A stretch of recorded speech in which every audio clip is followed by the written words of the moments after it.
finance, particularly for developing and emerging markets in the global south, it was critical that we focus on multilateral institutions of the 21st century, how to redesign and reform them. And our view was that global south, developing countries, emerging markets, which has been a very, very key component of India's presidency, must be able to get long-term financing and must be able to use new instruments for financing to drive both SDG and climate finance. So the fifth priority of India's presidency was that we must have technological development and digital public infrastructure.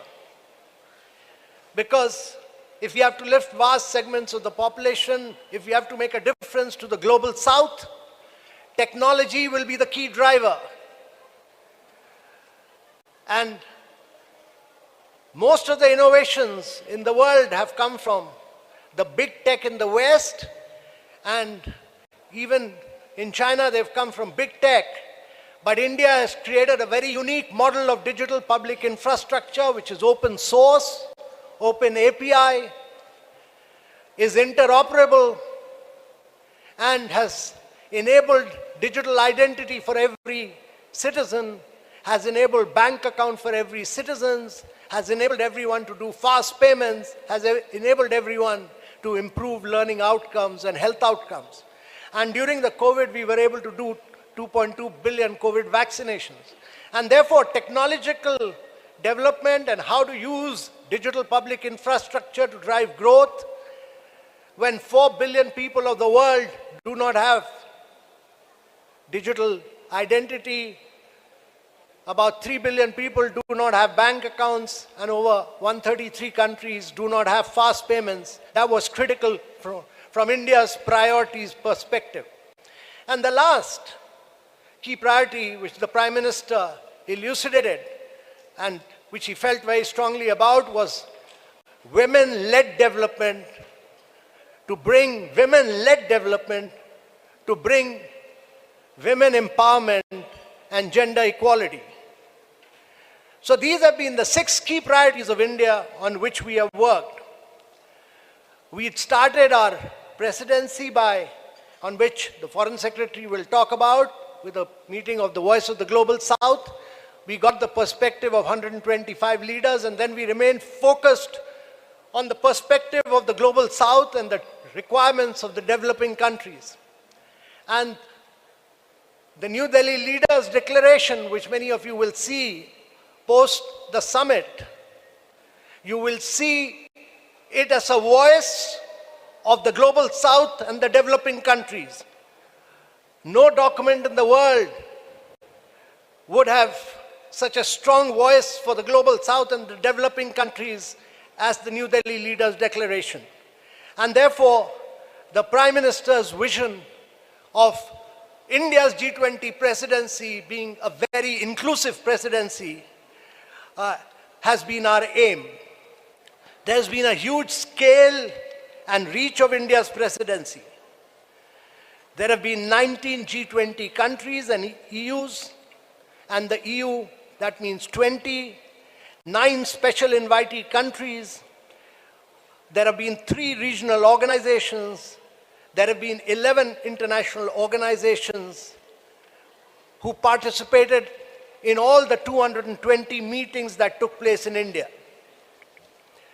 We were able to use this opportunity to take the meeting to over 60 cities of India and every state and every union territory of India, and use this opportunity to demonstrate the liveliness, the vibrancy, and the dynamism of India's federal polity. Every state vigorously participated, and we were able to translate and bring a huge transformation to the city infrastructure in 60 cities. When G20s are held across other countries, they are held in the capital or maximum 2 cities. In India's case, we've held them over 60 cities of India and used this as an opportunity to transform them. So, ladies and gentlemen, we've had over the biggest participation in G20 from across the world. We have had Africa's highest ever participation. In addition to the 29 countries, we have had 32 additional countries. We've been the voice of the global south. We've done a huge number of during this period, we've used this opportunity also to push a huge amount of Indian narrative through one district, one product. That is, every district which has come out with a product. Focused, that was the only gift we gave to all the visitors who came during our presidency so that we could have an impact on the lives of our artisans. We have focused on millets, which is critical from the viewpoint of sustainability of agriculture. We have focused on achievements of India as a mother of democracy, as focused on the digital transformation and digital public infrastructure. So with these few words, ladies and gentlemen, I can assure you that our presidency has been inclusive, decisive, and action-oriented. Our New Delhi leaders' declaration is almost ready. I would not like to dwell on it because this declaration will be recommended to the leaders and the leaders will then accept it. And only after it has been accepted by the leaders, we'll be able to talk about the actual achievements of this declaration. With these few words, I'll conclude. Thank you very much. Thank you very much, sir. May I now hand over the floor to Shri Ajay Seth, Finance Deputy, sir. Good afternoon to all.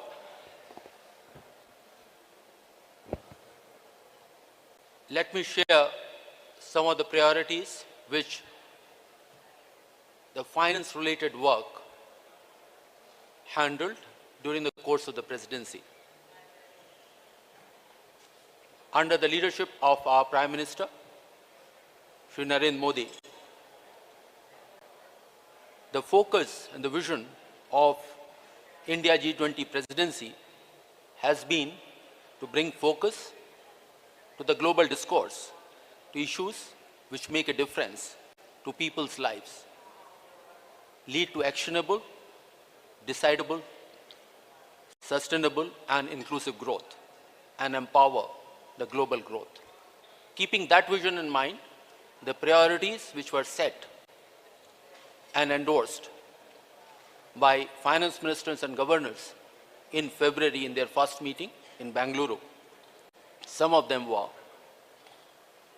how to strengthen multilateral development banks for challenges of 21st century.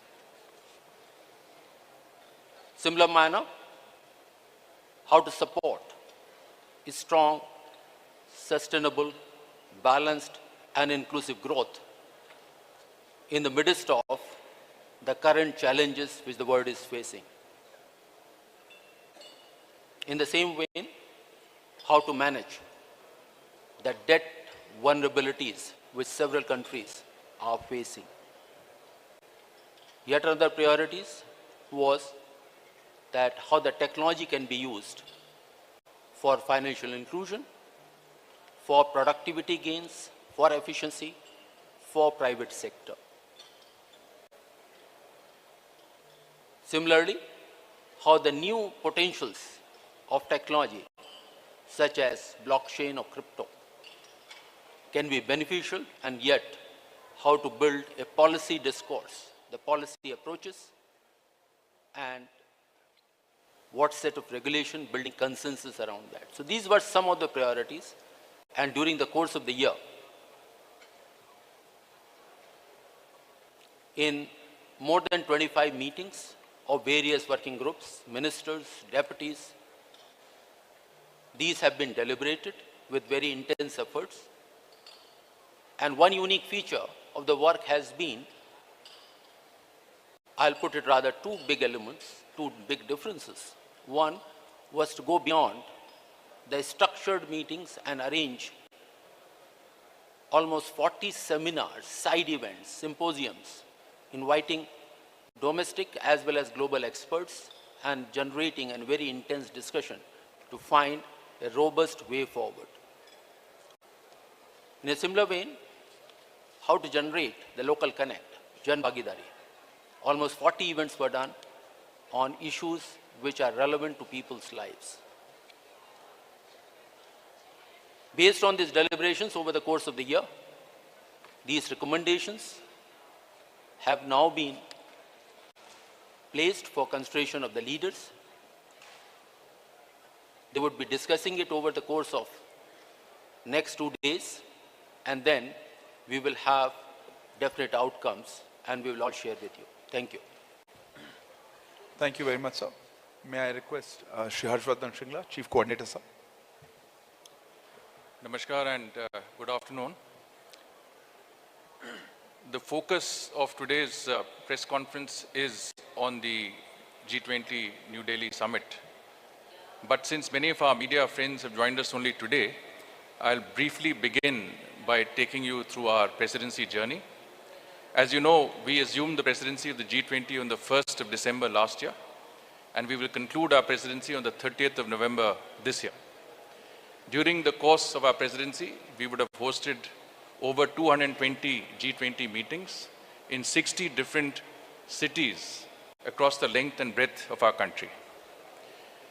In keeping with the Prime Minister's vision of a pan-Indian G20, we will have hosted one G20 meeting in at least one G20 meeting in every state and union territory of India.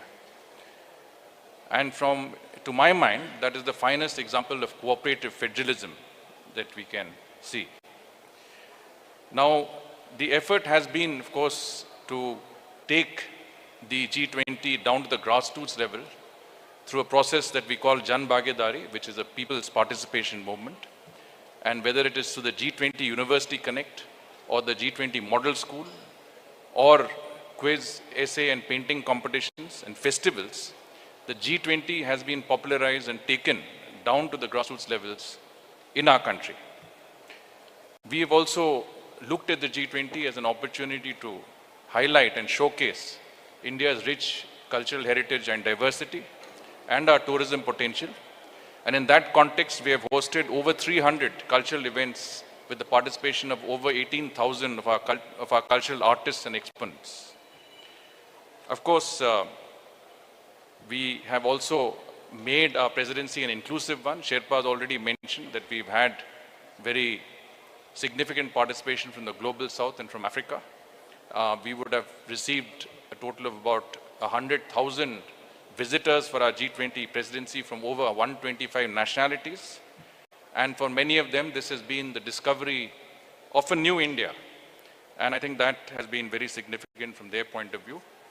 Clearly, the G20 presidency will bring economic benefits to our country and to our citizens, and that's also been a very important objective. Now, when you organize such a huge exercise, an unprecedented and uniquely Indian presidency, you do need an organizational base.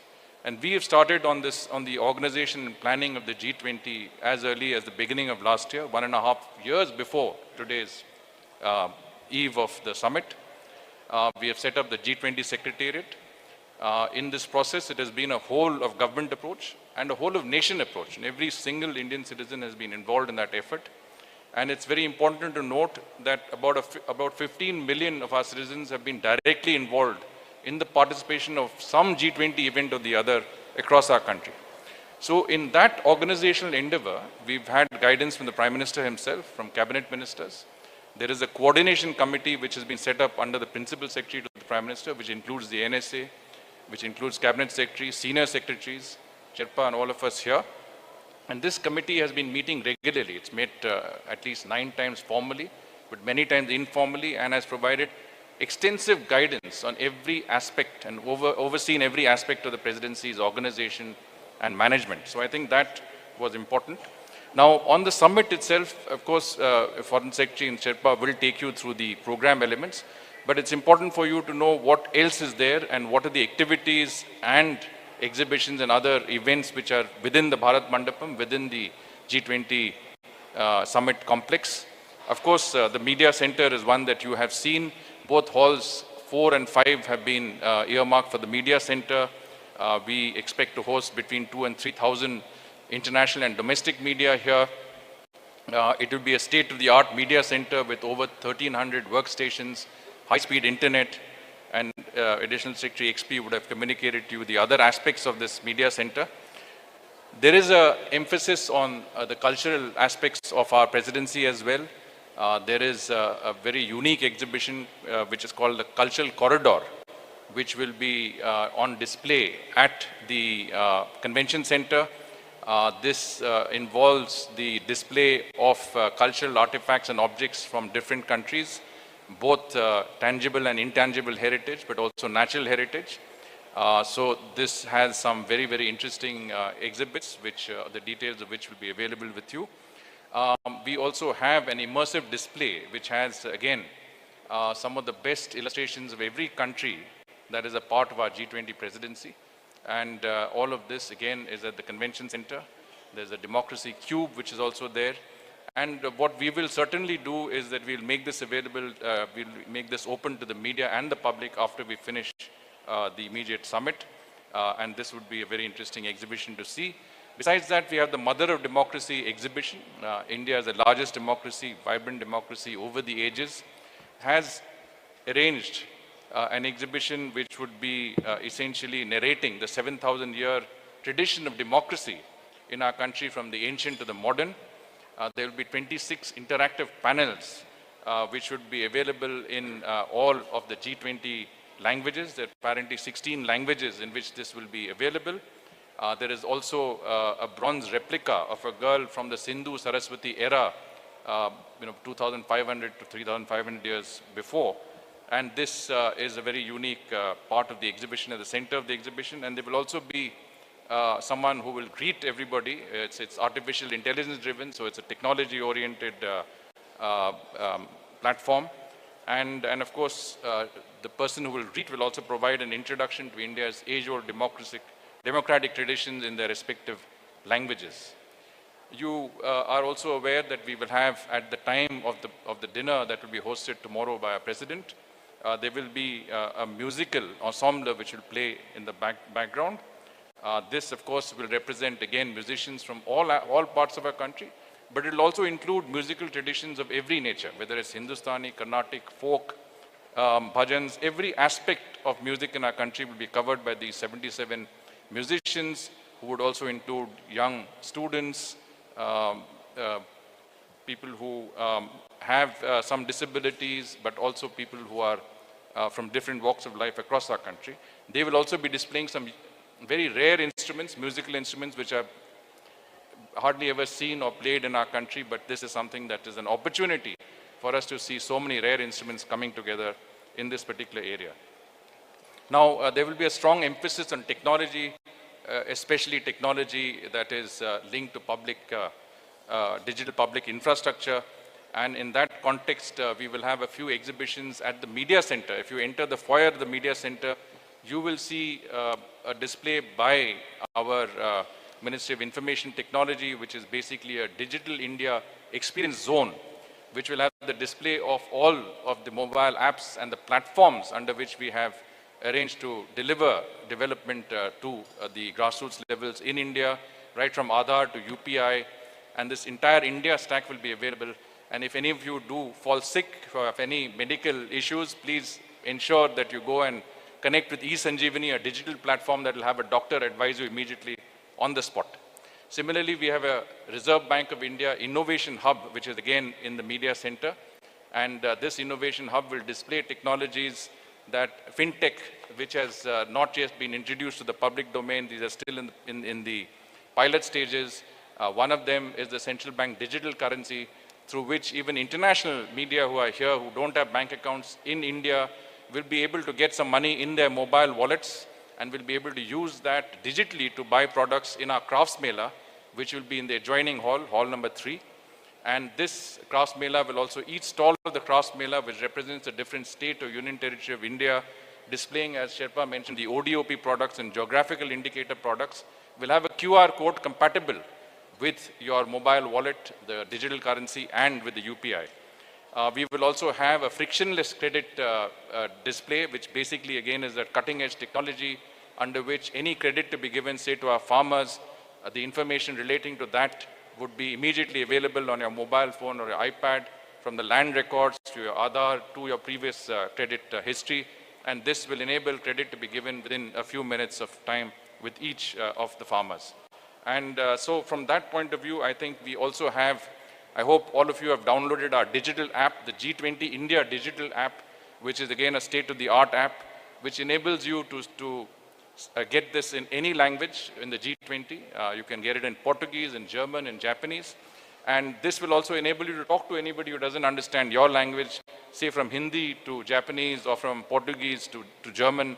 It will be instant conversation through the app. You can navigate from one part of the Bharat Mandapam to any other part of this complex. It will enable you to get there without a problem. And any information that you may need on our presidency, on the G20, on India, UPI, any aspects of this is available. And of course, if you feel like a yoga break, that's also there on our app. So I'll stop here. I'm sure there are many other things, but we will stop. So thank you. Thank you very much, sir. May I hand over to Foreign Secretary Shivinay Quatra. Thank you very much, and good afternoon to friends from the media, both domestic and international. I have 6 brief points to make, besides what has already been shared by my colleagues, senior colleagues, Sherpa's Chief Coordinator and Secretary, Department of Economic Affairs. Point number first, if you really want to get a sense of India's vision, priorities, and approach to the G20 presidency, I would encourage all of you to read the op-ed that the Honorable Prime Minister of India has written yesterday.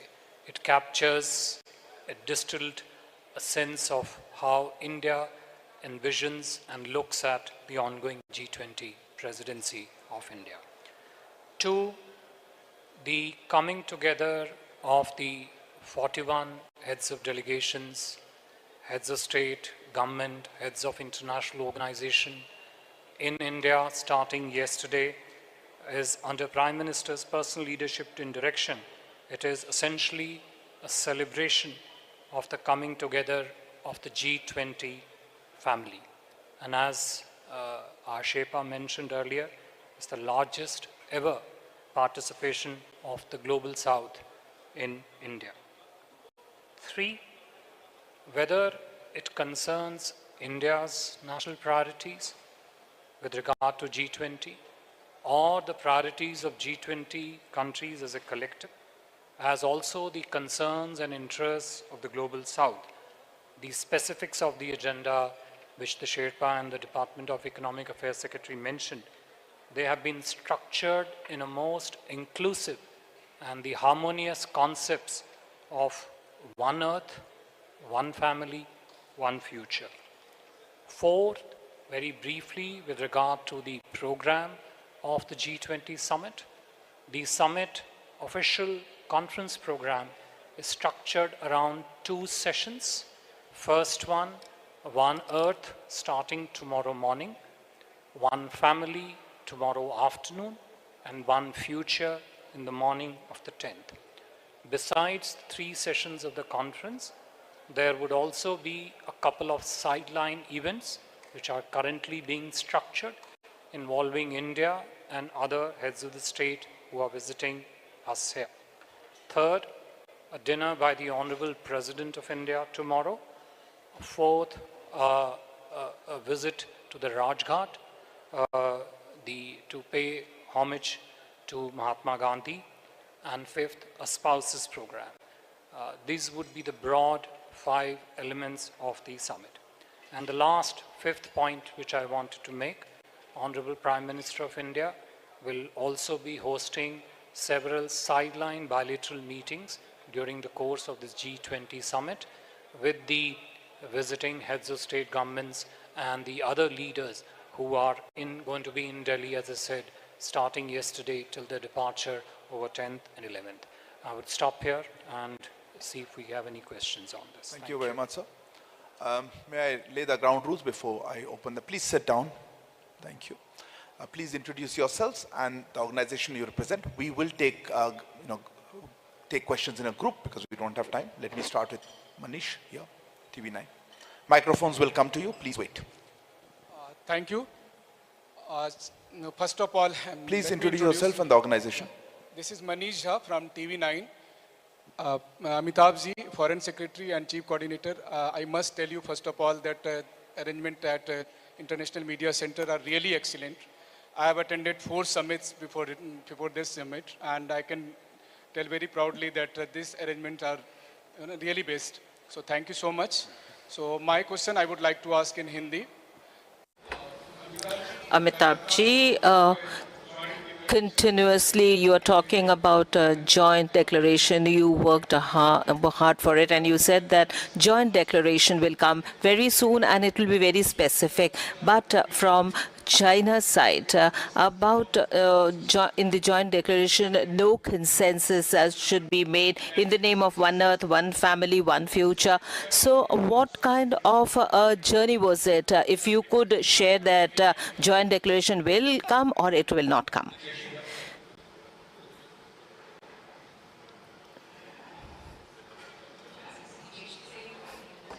I'd like to know, Yeshi Seli from the New Indian Express. I'd like to know who's representing African Union. Is it Wacky Sol for the G20? And is the G20 officially going to be Yeshi, called... you're not audible. Could you repeat again? Can you hear me now? Yeah.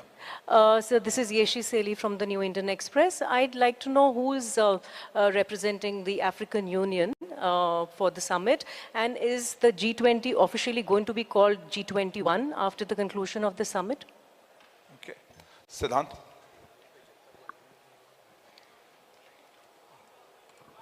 Hi, sir. I'm Siddhant from WION. My question is, do you think the absence of the Chinese president impacts the summit's proceeding? Is it an attempt by the Chinese to undermine? Do you see it in that way as well?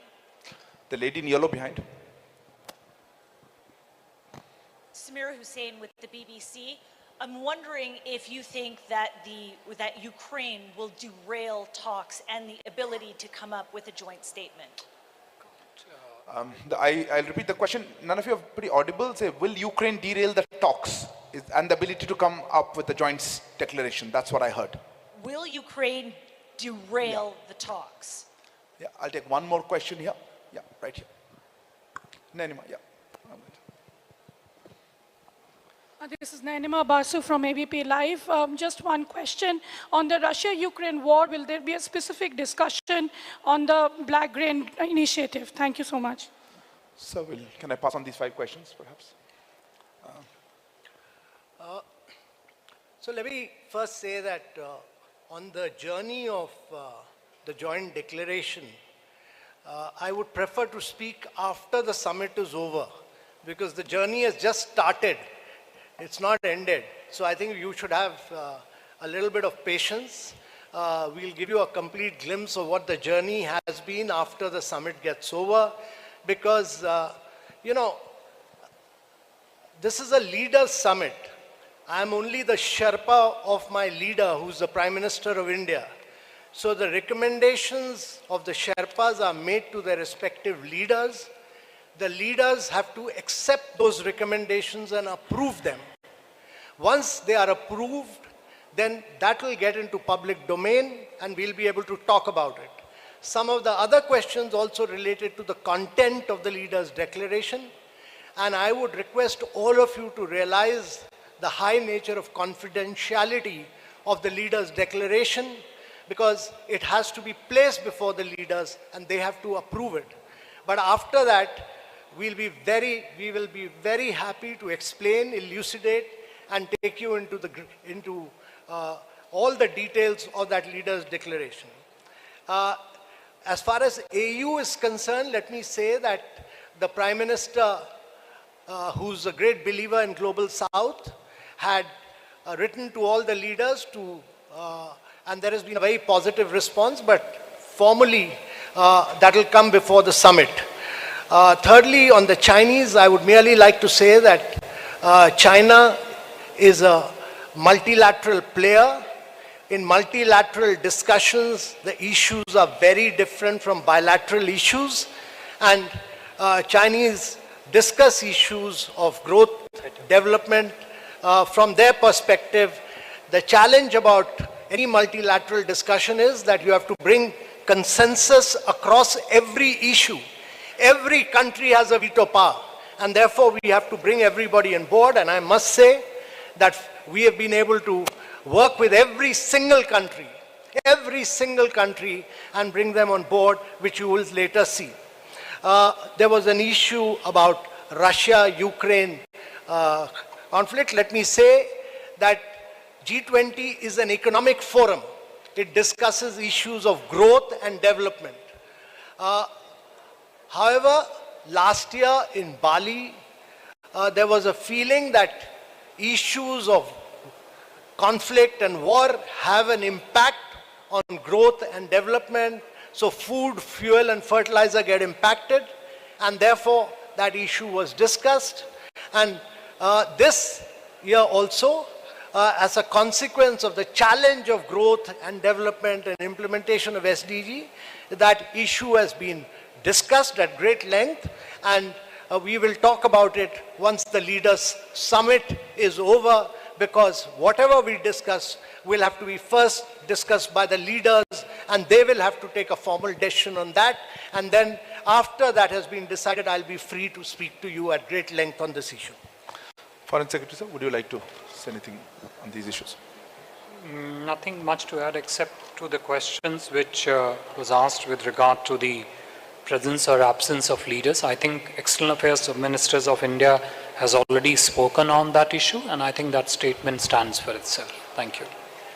I'll open the floor for the next round of questions. I saw a hand here. Yeah, please. I'll come back to you. Sir, sir, this is Mukesh Kaushik from Dainik Bhaskar. This way, center. Foreign Secretary, sir, for the first time, Chinese president is not taking part in G20. Have they provided any reason for his skipping this summit? And do you think that his absence is playing a spoiler, as Jack Sullivan put it? Yeah, a question there. Yeah, please. Yes, ma'am. Go ahead. Microphone's not working. Yeah.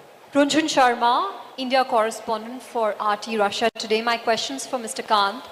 How would you say the response, rather negotiations, are going for the inclusion of African Union into the bloc? Also, how do you think we'll limit ourselves to one question. Sorry, just don't have time. Yeah, Saurabh.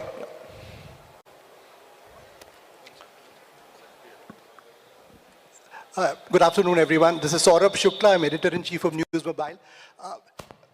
This G20 presidency is also about India's solutions that the world faces today. What are the three big takeaways that you expect from the leaders' summit? More specific questions? Anyway, behind that, yeah. Go ahead. Behind you. Yeah. Go ahead, please. Yeah. So this is Pranay Upadhyay from Z News, and my question is to Sherpa Amitabh Kant ji.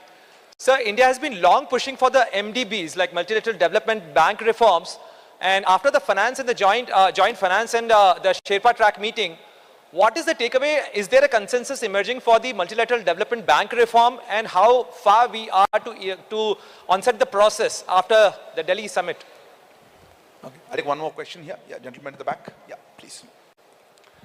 Sir मैं Madhurendra news nation से बोल रहा हूँ. Please sit down. You have the floor.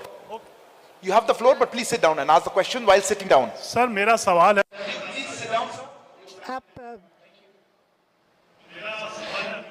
I would like to ask a question to Shri Amitabh Kant. India's image abroad. Do you think that we need to go to the villages to even promote this image there? Are you talking about the leaders?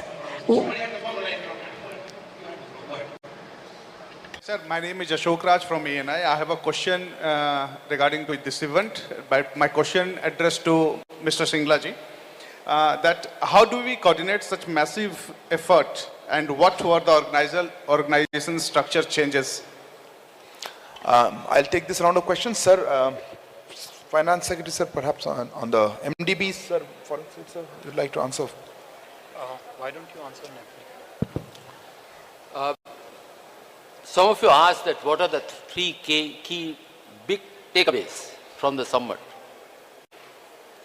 My request to all of you would be that please bear with us for another 2 days. Once the leaders consider the recommendations made by their ministers, governors, and give their decision, that would be a time to take a stock. That what have been the big takeaways as far as MDB reforms are concerned, both on strengthening multilateral development banks as well as other institutions, strengthening them like IMF. There has been a very rich and intense discussion, and we are highly hopeful that the discourse over the past 9 months will get a positive consideration from the leaders. Thank you. So, maybe. Okay, thank you. Look, I have already responded to the question on the presence or absence of certain leaders from the summit, and I mentioned that External Affairs Minister of India has already responded to that question.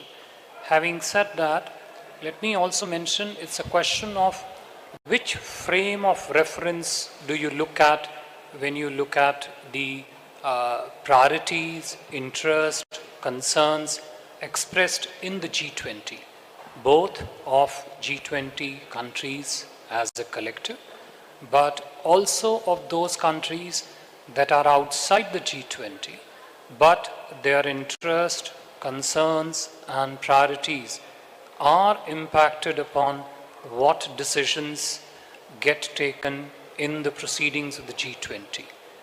We are welcoming, as I mentioned, heads of 41 delegations, heads of states, heads of government, heads of international organizations in Delhi since 7th for the coming 2 days.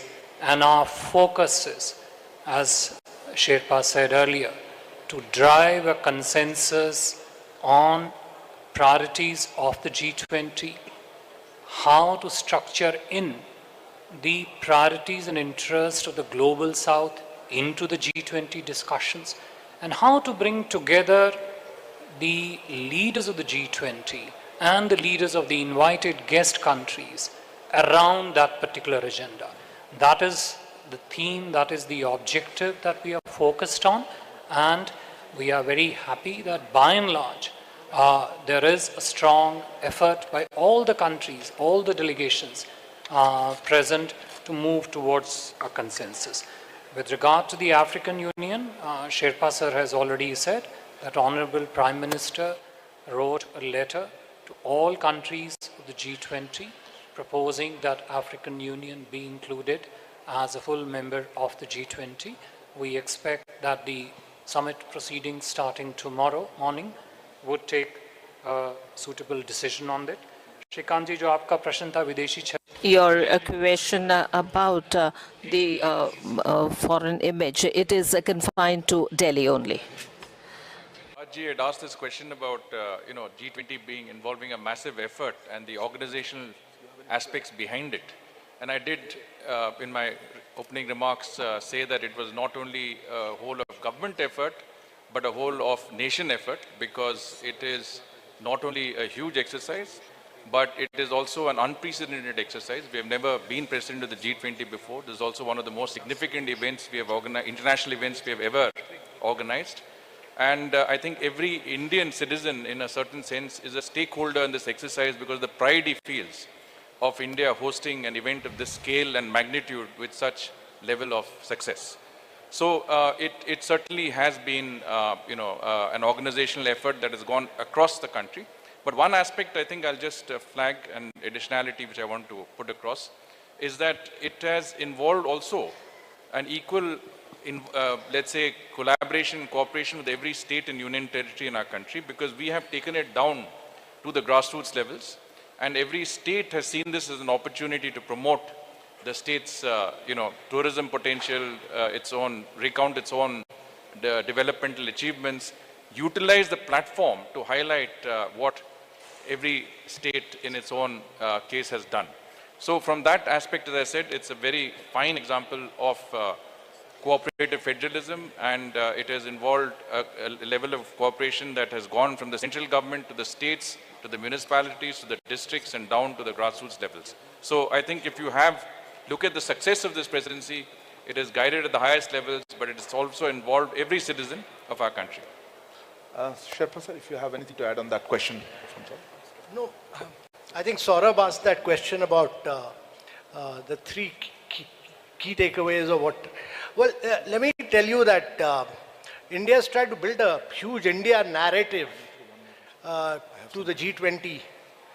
You will see this in the New Delhi Leaders' Declaration, whether India's been the voice of the global south, whether India's been the spokesperson of the developing countries, whether we've brought in the huge amount of technological development that India has done through the digital public infrastructure. But I would suggest that it's not just three, but there are enormous number of lessons which come out of it, but you will have to wait for the leaders' declaration to emerge. And you will then realize that it's that India will leave a huge imprint. Thank you, sir. Tripti? So we can't accommodate everybody, sorry. Yeah, go ahead. The Wall. Microphone, please. Lahiri from the Wall Closer, Street please. Journal. Yeah. Hi, my question is about, so in addition to China and Russia's leadership not being here, we've also seen them coordinating at other forums, be that BRICS or elsewhere, that India is also part of. Do we see that there is a bifurcation, China, Russia on the one side coordinating more? And does that mean that the space for broad-based multilateral cooperation is shrinking? Neeraj, at the back. Sir, Neeraj, who News 18? I'm Neeraj from News 18 and India, and my question is to Shri Amitabh Kant. After the last year's G20 summit, there was an outcome declaration that when we had the meeting of the finance ministers, there was no final outcome because there was opposition from Russia and China, and therefore they had changed. It seemed as if they had changed their minds after the Bali summit. So do you think that because of Ukraine there will be no outcome declaration? Sir, you mentioned that the New Delhi declaration is almost ready. Are we to assume that the consensus has been achieved on all issues? And will there be a separate chair's summary which will be issued at the end of the summit along with the joint communique? Will there be a separate chair's summary? Thank you. Vishnu? Yeah.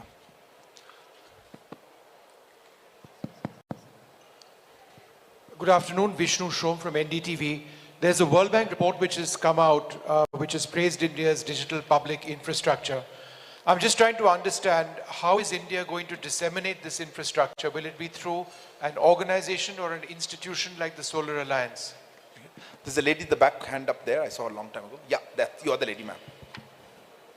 Thank you so much. Ksenia, RT.com. A question is, since we discussed the global growth, has the issue of developed countries imposing unilateral sanctions been discussed, or their responsibility for imposing such sanctions which affects the global growth and especially the undeveloped countries? Has this been discussed as well, and will this figure in the communique probably? Question here, yeah, you. a reporter for Shanghai Media Group. So, close the microphone. Reporter from Shanghai Media Group. You mentioned that all participants show common interest in Global South, but I do believe there are different concerns between the Global South and the developed countries. So, how India presidency will show its decisiveness in this? Thank you. Last question right at the back. Yeah, please go ahead. Yeah. Correct. So this is Rishabh from Times Now. So just last week, the Russian ambassador said that Indian negotiating team was under immense pressure, and there were teams that were trying to hijack the whole negotiation. If you can shed some light on that, how difficult it was during the negotiating time to come to a joint declaration, if that is possible, a day after. I think, Rishabh,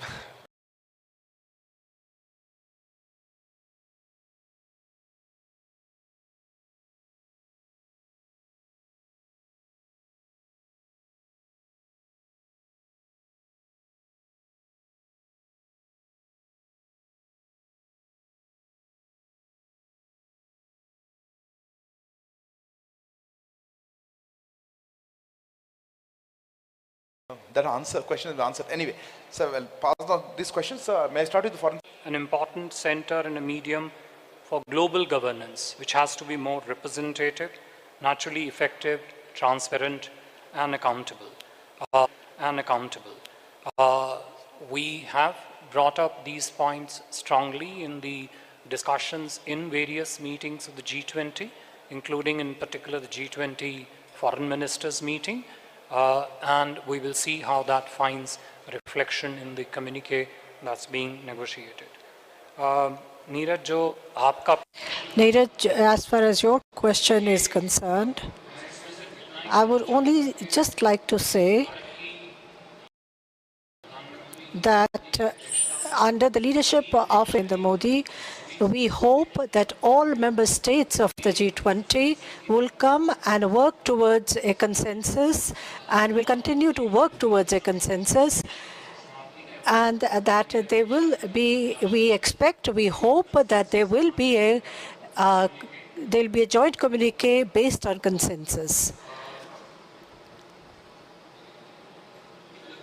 on the DPI thing, I think we would ask Sherpa sir to come and sort of talk about that. So, well, let me say that when we started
to discussion during India's G20 presidency.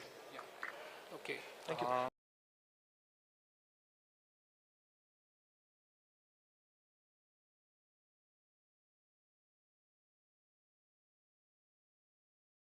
One on Vishnu's question about how would the digital public infrastructure get expanded, develop strong externalities outside India and also, of course, within India.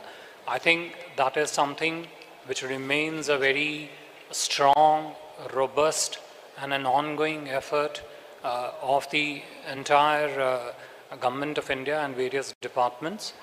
There are multiple lines of effort to ensure that DPI not only expands and spreads across various economic ecosystems within India, but also develops a huge value proposition for governance, for transparency, for financial inclusion internationally. And as I said, there are several strands and lines of effort which are underway.